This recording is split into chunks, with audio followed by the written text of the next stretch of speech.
Sa malawakang pinsala sa buhay at ari-ari ang dala ng storm surge noong bagyong Yolanda, hindi na lang dapat daw bagyo ang paghandaan.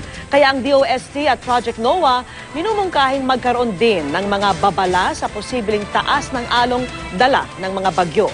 Saksi si Susan Enriquez. Tila bangungot na bumulaga sa buong mundo ang pinsalang dulot ng Super Typhoon Yolanda. Di lang malakas na hangin at ulan ang dinala nito, kundi pati storm surge o daluyong. Matataas na along kumitil sa libu-libong buhay at sumira sa maraming ari-arian. Kaya para di na maulit ang trahedya, iminungkahi ng Department of Science and Technology at Project NOAA ang pagpapalabas ng Storm Surge Advisory o SSA Protocol. Magiging gabay sa mga opisyal at residente para makapaghanda bago pa ito tumama.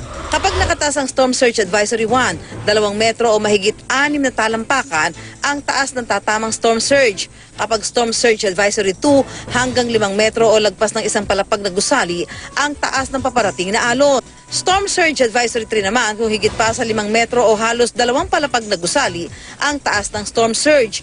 Gaya ng mga babalang inilalabas tuwing may bagyo, kailangan din daw maglabas ng Storm Surge Advisory 2 araw bago pa ang inaasahang daluyong. Sa kaso ng bagyong Basyang, 1 hanggang 2 metrong taas ng storm surge daw ang aasahan. Yung pong lugar na nasa dalampasigan ng Sugod Bay ay siguro lumikas na po tayo muna dun sa lugar na medyo mataas.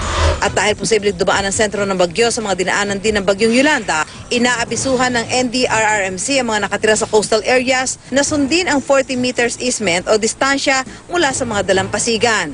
Yung mga kababayan natin nasa mga baybaying dagat, dapat wala na nakatira 40 meters from the high tide point. Hanggat wala pang Storm Surge Advisory Protocol, payo ng NDRRMC sa publiko, oras na masama ang panahon, importanteng sundin ang mga advisory gaya ng evacuation. Kung ito'y mga nasa dalampasigan talaga, mas makabubuting mag-evacuate na lamang po. Hindi natin alam kung gaano kataas ang dadalhin niyang storm surge itong si Bagyong Basyang. Ako, si Susan Enriquez, ang inyong saksi.